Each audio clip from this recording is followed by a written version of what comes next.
Whoa, whoa, whoa, whoa.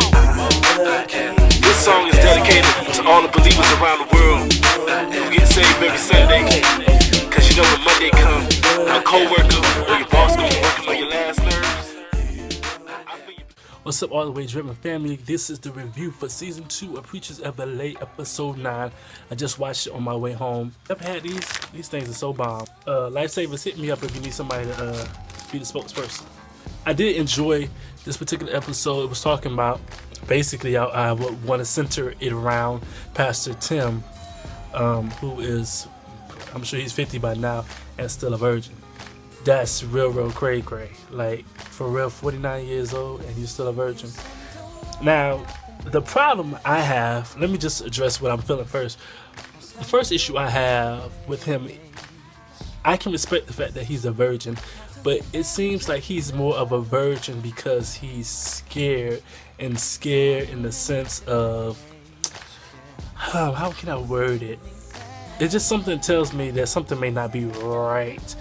Because you've never had a kiss, and he said he's had the opportunity to have sex. I'm thinking, well, in an ideal situation, how could you have been close to having sex if you hadn't got a kiss first? I mean, I know things are kind of unorthodox these days, but it just seems hard to accomplish. Usually people kiss, and then that leads to touching, and then you go all the way. That's just, I lost my virginity. I'm telling y'all things that y'all never knew. I lost my virginity when I was 17 years old. Imagine that. I really wish sex does make life harder in a sense, so to speak, because it does take a lot, whether we believe it or not. I really do believe that. I know it, but I can't really explain it, but it does, because that would take me like another hour video to make. But I do believe that there are, this is a question I have, and you guys tell me what you think. Do you believe that there is one person that you were meant to be married to for the rest of your life? Because let me give you an example. Like DJ Cat.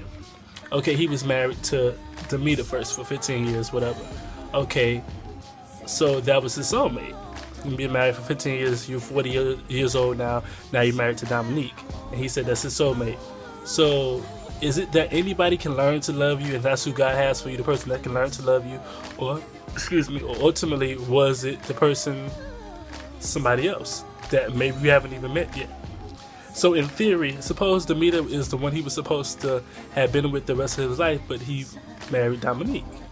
So I be wondering that sometimes, like, suppose we have bypassed what God has for us because we messed up or it just didn't work in our eyes and we didn't want to go through all those changes. I'd be wondering, I don't know.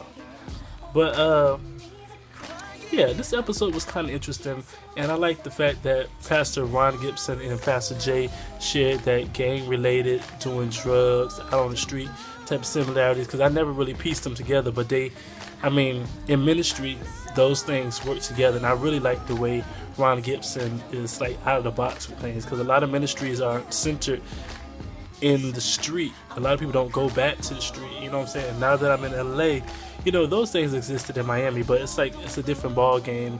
Like, the dynamic is different everywhere you go, which I just thought is interesting. So I love his ministry. Hopefully when God bless me with a car and I can be more accessible, I would like to visit these churches and go check these pastors out.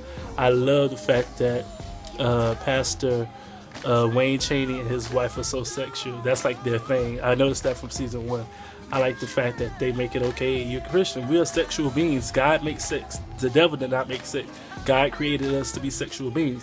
The problem is when we have sex outside of marriage, when we fornicate, when we commit adultery, when we lust, when we doing things we got no business doing. That's when it becomes a problem. It has to be under control. It has to be controlled, you know what I'm saying?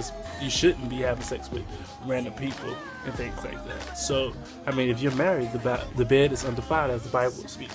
So, I need God to go ahead and release Beyonce from Jay-Z so we can be joined together as one. You understand what I'm saying? But anyway, I'm going to try to catch up with the season.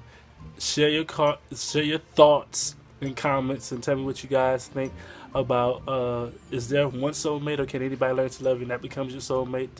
Has God really designed one person for you to stay married to for the rest of your life, or is it up to us to choose?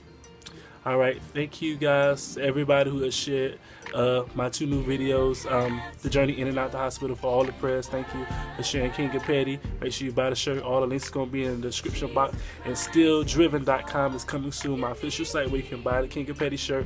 But if you don't want to wait till the site is up, you can go ahead and email me your size or whatever, and we get that situated.